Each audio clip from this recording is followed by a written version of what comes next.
Let me ask you something. Have you ever been left on red, ignored, or ghosted right after you thought things were going well? You thought the connection was building. You were showing interest. You were being kind, thoughtful, even generous with your time and attention.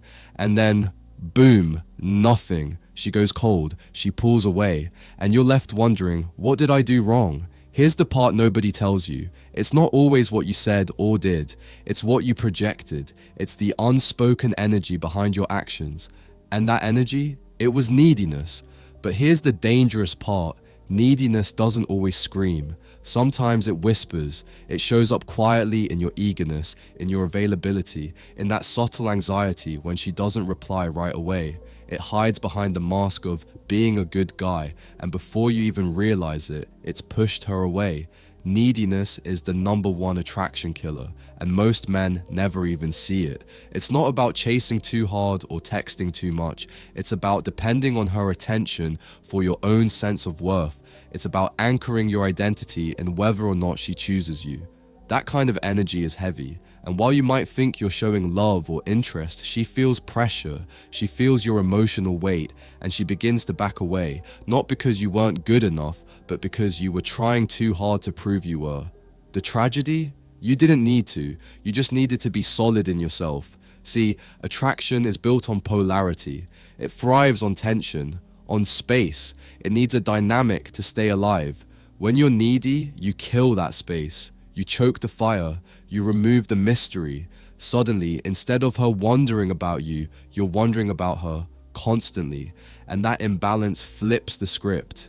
Women aren't attracted to desperation. They're attracted to groundedness, to stillness, to calm confidence. And when you become emotionally dependent, it signals that you haven't built that inner foundation yet.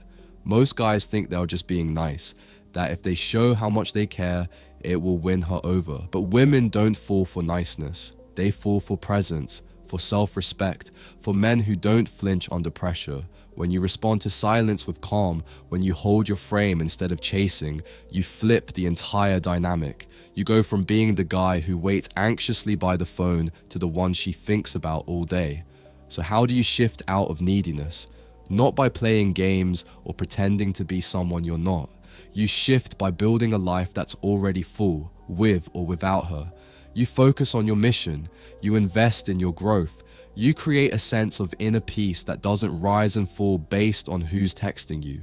Because the moment you become the man who doesn't need anyone to feel complete is the moment everyone starts noticing you. You stop trying to impress. You stop trying to prove. You just are. And that energy, that's what women are drawn to. Not your words, not your gifts, your essence. Because the most attractive man in the room isn't the loudest. He's the one who could walk away at any moment and still remain whole. He doesn't chase, he doesn't beg, he simply leads, and the world moves with him. So if she's pulling away, let her. If she's ignoring you, don't react. Just observe. Let your silence speak. Because if your presence alone isn't enough to keep her interest, then no amount of effort will be. The less you need, the more you attract. The man who doesn't chase commands attention, and the one who knows his value never fears walking away. Be that man.